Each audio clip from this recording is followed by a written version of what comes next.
Welcome to another show. We're going to be dealing with leverage, deprivation, and accusation. The lives of targeted individuals are turned into a desolate nightmare. They are deprived of many things, they are isolated, and then they are accused when they become dysfunctional or they start to experience the effects of the abuse. They get all kinds of accusations, and it turns into a nightmare of gaslighting and manipulation. The emotions of the targeted individual are taken from one extreme to the other, and they are sensitized and conditioned to the point where they're apprehensive, paranoid, and they can be triggered. Okay, and the people around them, they're not going to understand what's going on. They're not going to know all the things that the targeted individual is dealing with, and they're going to have a perception and a proposition formed about them that is incorrect. It's manipulation all around. And we're going to deal with the leverage aspect because I've talked about that a lot. When you get into a needy position, which when you're persecuted, when you're dealing with workplace harassment, or you're isolated, you're dealing with all kinds of emotional needs that aren't being met, you become vulnerable. To say that the life of a targeted individual is different is an understatement. Things that normal people, or I guess who live a normal life, take for granted are going to have a different value for the targeted individual. Okay, it's going to be harder for them to accumulate wealth. When personal property is damaged, it's a lot harder to replace. There may be a different emotional attachment to those things because the targeted individual is isolated. And targeted individuals are going to be reacting differently to social scenarios, dilemmas, problems that they have to face, confrontations, because of the stimuli that they're dealing with. And scenarios can be created. The situation can be critiqued in a way that pushes the targeted individual till the targeted individual goes into critical mass and explodes. The final straw on the camel's back. It all adds up. So, for example, it may be something that's seemingly insignificant for the observers, and a targeted individual, it'll be like the last thing that they can handle. It might be a social situation where they get provoked or whatever, or they'll get triggered. Somebody will yank their chain and it's, oh my gosh, what's wrong with you, And, for them, it's just part of a scenario that no one else sees. It's just one little piece of the puzzle, right? It's that final thing that sets them off that, people don't know all the other stuff. And, that's just the way it is. And it all works together, okay? And when someone, becomes needy, when they become vulnerable, people, they have more power, okay? Just to give you guys an example, and I don't know if I mentioned this or not in other videos. I can't remember all the stuff I talk about, but I've been trying to get my vehicle fixed, okay? And, I don't have a whole lot of money. I lost a lot of money last year when I had COVID. And I was sick for quite a while after that. I'm going to put a link again that you guys can look at for questions concerning different things. I'm not going to talk about that. But anyway, there was a Wheels to Work program in my community, so I applied for it. And you got to jump through all these little hoops. I had to go get a Social Security card, and I had to do all this other stuff, and I had to fill out income verification and send off emails and, put in, the amount I'm spending for rent. And you got this whole application and all these little hoops to jump through. And so I did all that, and you got to take a photocopy of your ID, and you got to go do this and do that. It actually costs money, and it takes a while too. Whatever, and they offer, I don't know, it's like an $800 thing towards your repair. And you have to meet certain requirements, and I knew what those were, so I didn't want to waste my time. I asked them. And I handed in, and I get a call back from the supervisor, oh yeah, you seem to be, meeting all the requirements. and everything looks good. It's just one more thing. Could you send me another little email of your, for income verification and all this, so you jump through a couple more hoops. It's almost like they just want to see if you're answering the phone or not or whatever. And you do that. And then this lady called me up. She said, "Oh, you qualify. Yep, everything will be good. But because they have to pick the mechanic, because you got to go get a bunch of estimates from different places. I mean, they really make you run all over the place. They make you get all this paperwork and make you take photocopies of everything.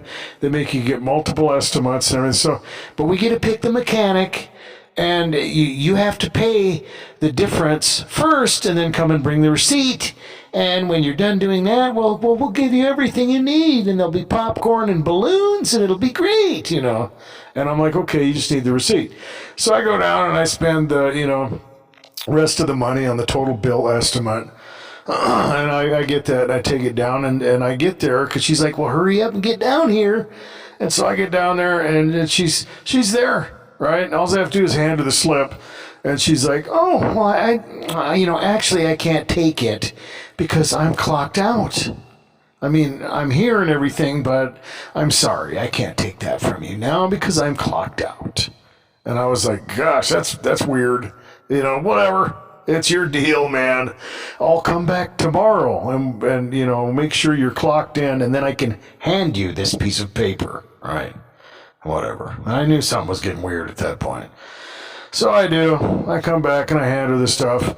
And she said, well, okay. And I said, well, I thought we were going to, you want me to sign some stuff? Because that's what she said. I'll get you some gas vouchers and you can sign it. And then I'll, get to putting the, stuff together and we can get you the check. And, oh, no, I gotta do some other stuff with it. And I'm like, okay. So I leave and I'm like, whatever. I go back to work. And, then I get another call, of course. And, we almost have it all done. And I'm like, well, I thought you said it was approved, Oh, well, yeah, it is. It is. We just need one more email from you from, this week or that week and I'm thinking this doesn't make sense because we only have to verify 4 weeks of income. On the application, there was 4 spots, week 1, week 2, week 3, week 4. And now I'm up to 6 weeks worth of income verification. And I'm like, okay, whatever, So I send it off.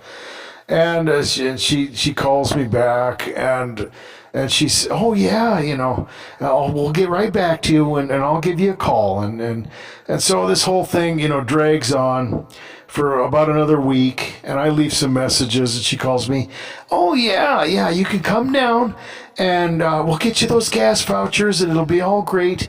And what time are you going to come in? And I tell her, so the next day, right before that time, I get a phone call from her and she's like, could you bring some more income verification? And so now I'm really, at this point, I pretty much know I'm getting the runaround. And I'm like, well, what do you mean? What kind of, well, because all the stuff I have is on my phone. I do the, the food delivery. She, oh, we'll just bring your phone and it'll be fine and we'll get it all done. And yeah, we'll get you those vouchers. And I'm okay. So I show up and she comes down with all these papers after I wait for like a half an hour. And she's asking me, it doesn't make any sense because, like I said, I've already given her everything, and I know what was required to qualify, right? And I was like $300 or $400 under the qualifying limit, but that was even before my gas expenses, So I'm like, okay, whatever. And I showed her, and she, well, I don't understand. And I'm like, okay, here's the date and the amount, and then she said, well, it looks like you're over the amount. And I'm like, what? I said, I'm way under the amount. Well, it actually, and I said, it's only 30 days worth of income verification when you're adding up like 6 weeks worth. Well, for the government, 30 days really isn't 30 days. And I said, well, that didn't make sense because there was week 1, week 2, week 3, week 4.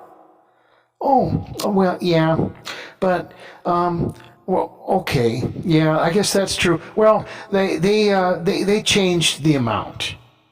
What do you mean they changed the amount? When? Oh, about 2 weeks ago. And I'm like, well, why'd you tell me it was approved then? You called me up after that. And I'm starting to get a little confused here. Why didn't you just tell me I didn't qualify? Well, the government changes things all the time.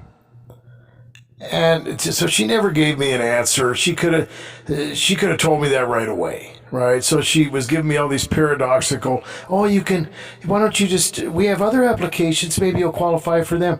Well, there was no evidence. She didn't give me any evidence that I didn't qualify for the original one. Never came up with that.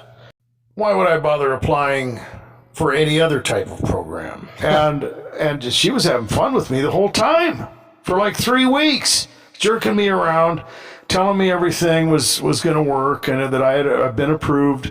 And I had already come down there like 4 or 5 times, man, all together to get all this different stuff because, they kept changing it, right? And then I had to go get the receipt, of course, because I was approved. So I went and paid the thing. And it was all a bunch of baloney.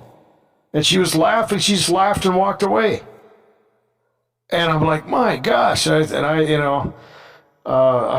just walked out and just forgot about it.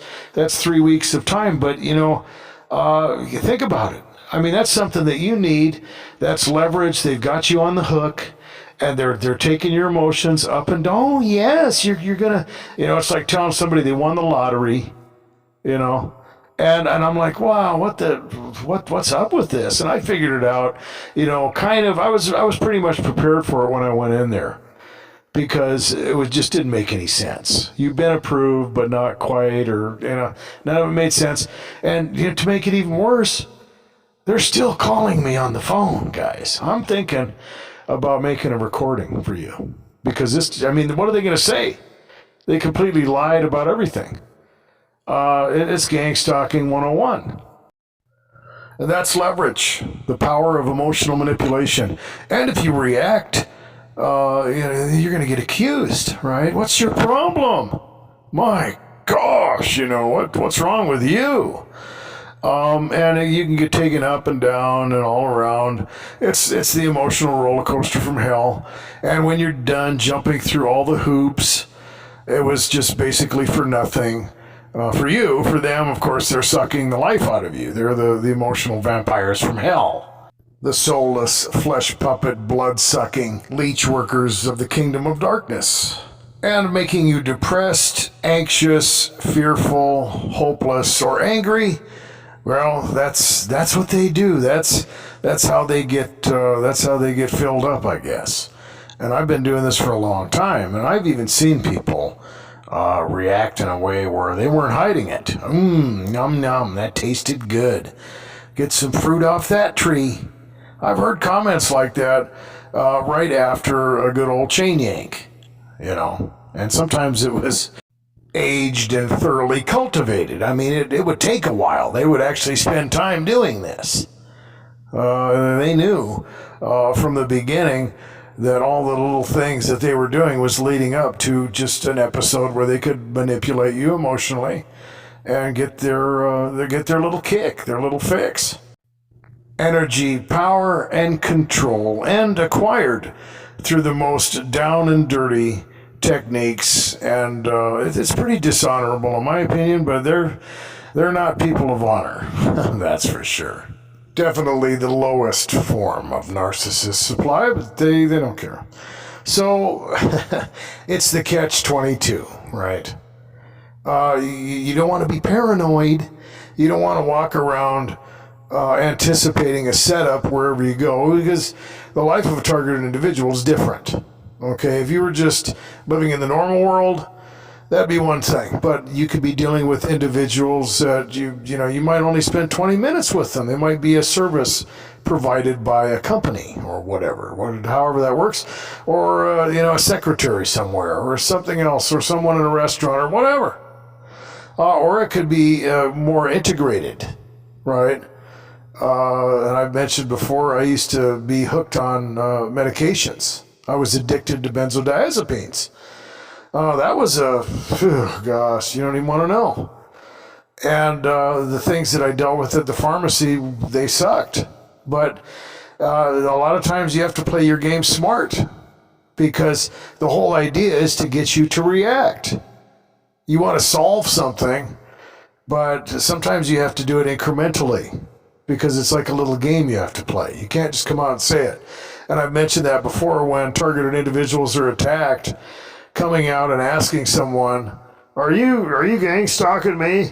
Or do you work for the government? Or, has anybody contacted you from the CIA or a fusion center? Or it's not like they're going to tell you, man. Right? I mean, I don't think they would. So does that really make sense? Probably not. Unless you have some kind of strategy to, evaluate their answer or something. But, so trying to deal with this stuff without becoming emotional is key. And so, like I said, you can't walk around anticipating things, but you do have to prepare for them. So when you're in a situation, especially where, someone has leverage over you, you have to form that protocol. It's like you're watching it.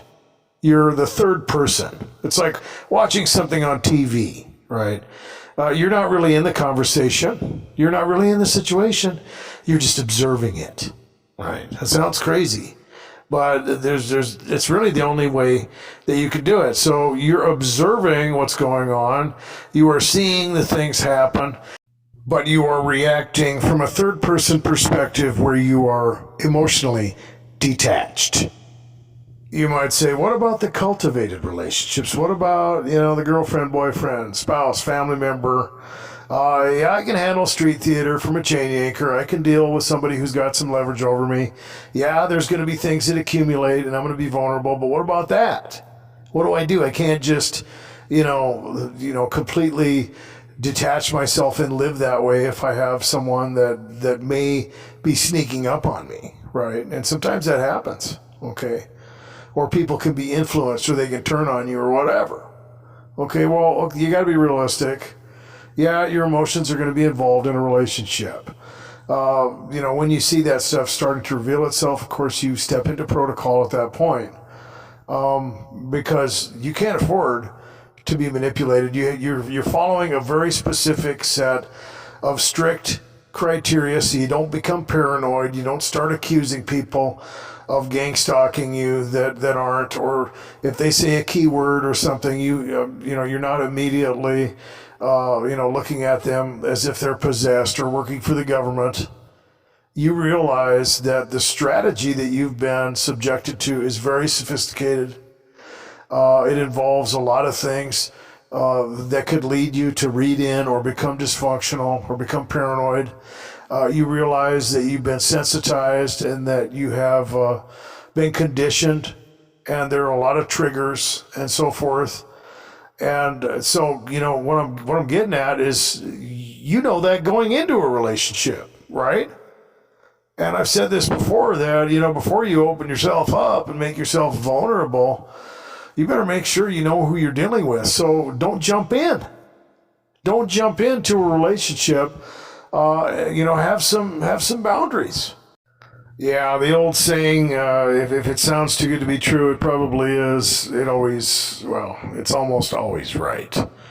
Okay, and people that are trying to manipulate you, they'll do all the right things, and you have to watch them, okay? It's like interpreting scripture. The things that come before, whatever you're scrutinizing, have to line up. The things that happen afterwards. There's going to be consistency. People aren't going to be pushy. They're not going to be love bombing, so on and so forth. And it's kind of like that friend that the leech, right? They get to know you, they buddy up to you, and then, can I get a $5 loan from you?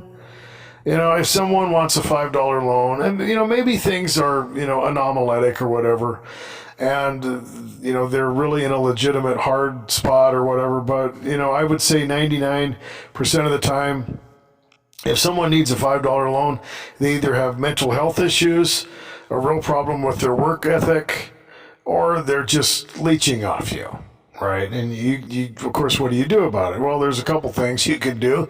You can say, I'm not a bank, Or if you just want to be sneaky, you can always have a little sad story that you tell them every time you run into them so that they don't think you have a couple extra bucks floating around in your pocket. You know? You just use common sense. But I think the biggest, what I try to do is to be independent. Emotionally independent, financially independent. It's when you become needy, guys. Okay? And I know that there are things you do need. Okay? I'm not trying to be unrealistic. But there's things that you just have to do. And sometimes living a life of solitude has to be done when you're a targeted individual. It's desolate. It sucks. You want to get online and, try to connect with people, maybe in the comments or whatever. You want to keep yourself busy. Having a job is a big thing. You definitely want to be employed if possible. Or if not, if you can't do it, that's realistic too, then try to get disability or something like that. Have something that's yours, right? That nobody else can control. That's kind of the whole idea. Because they're out there. There's no getting around it, guys. They're everywhere for targeted individuals. And if they've got something that you need, the game is on. Okay, period. And like I said, one thing leads to another, and targeted individuals are under so much pressure and they're dealing with all these things that the opportunity presents itself for that accusation. Why? You're sure getting upset. Oh, you look like you're getting depressed. And some of it is just false. Just meant to kind of put you off. I've seen that before.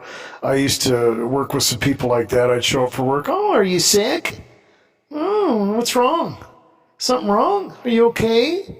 And there was nothing wrong. And it's just, they're, baiting you into that. Now you're defending, oh, I feel fine, Or they'll be overly excited. And a lot of times targeted individuals are wore out. You're exhausted, whatever you're dealing with. And, Whistling Dixie, how you doing? Hey, great day, huh? Yeah. And if you don't match their energy, of course, then you get the same line.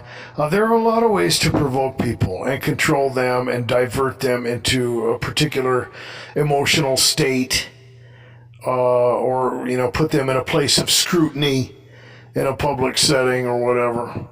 And if somebody does that, one of the things that I learned is you want to pretend like you're kind of hard of hearing all of a sudden, right? And some people, they won't mind. They'll speak up and talk in front of the whole room, right? I'm like that. I don't care. I don't care if there's 50 people there. I'll have a conversation with you that everybody can hear. Not everybody's willing to do that, though. So if somebody's trying some street theater on you or they're trying to mess with you or whatever, it just, what are you talking about? And make it, so that they have to, a lot of people back off right there. Don't give people an opportunity. And I've talked about, workplace harassment a lot. And if you're getting heavy workplace harassment, it's the same thing. You want to limit the opportunities people have to control you, to have leverage over you, whatever it is. And I mentioned that to an individual. They were talking to me about what kind of job should I get, right? One where you can pretty much do your own thing, work and make money, where people don't have leverage over you. I mentioned a dishwasher. Not everybody likes to do that. So there's always a dishwashing position open wherever you go. Whatever city you're in, I guarantee someone's looking for a dishwasher. And to be honest with you, they're making a lot of money now. The dishwashers are up to like $20 an hour around here. That's pretty good money, But the point is you're away from people. You've limited their excuses to come and mess with you. You're working. You're busy. You're off in your own little niche. So on and so forth. So you want to limit the opportunities for people to mess with you, to have leverage over you. And then you want to have protocols set up so that you don't have to necessarily anticipate it all the time and you can deal with it as it happens. And then you want to detach yourself as an observer so you don't react emotionally. Guys, be good to yourselves. Be safe. I never